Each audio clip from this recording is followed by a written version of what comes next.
Food পণ্যের, বিশেষ করে ফুড এবং অন্যান্য পণ্যের দাম কিভাবে সহনীয় পর্যায়ে আনা যায় সে লক্ষ্যে ইন্টেন্সিভলি কাজ করা হয়েছে।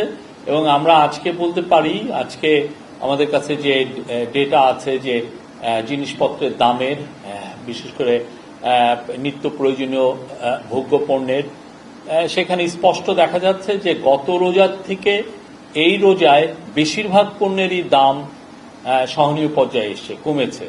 এবং এই যে সহনীয় পর্যায়ে আসা, এটা আমাদের পুরো রোজা ধরে, এই যে সামনে যে রোজা আসছে পুরো রোজায় আমাদের ফোকাস থাকবে যে এটাকে কিভাবে এই দামটাকে সহনীয় পর্যায়ে রাখা যায়। পুরো রোজাতে ইন্টারিম গভর্নমেন্টের ফোকাস থাকবে দাম কিভাবে সহনীয় পর্যায়ে রাখা যায়।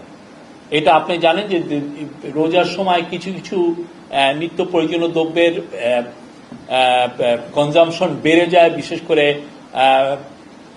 এডিবল অয়েলের ক্ষেত্রে এটা আমরা দেখেছি, বা স্ন্যাক্স অন্যান্য কিছু যেমন ছোলা বা খেজুর সেগুলোর ক্ষেত্রে। তো এই প্রত্যেকটা পণ্যের ক্ষেত্রেই এই গভর্নমেন্টের ফোকাস হচ্ছে কিভাবে এটাকে সহনীয় পর্যায়ে রাখা যায়।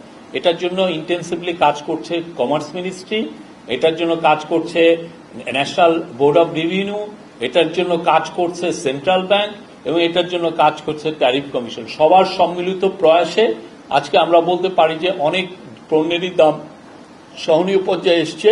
এবং আমাদের পুরো রোজা জুড়েই ফোকাসটা থাকবে কিভাবে এই দামটাকে আরো সহনীয় পর্যায়ে আনা যায়, এবং সে লক্ষ্যে কিছু কিছু পণ্যের আরো যাতে সরবরাহ বাড়ানো যায়। বিশেষ করে এডিবল অয়েলের ক্ষেত্রে আমরা প্রতিদিন মনিটর করছি কত টন এডিবল অয়েল বিদেশের থেকে আসছে রিফাইনিং এর জন্য, এবং সেটা আমরা দেখছি যে আমরা আশা করছি যে সাপ্লাই পরিস্থিতি সামনে আরো ভালো হবে।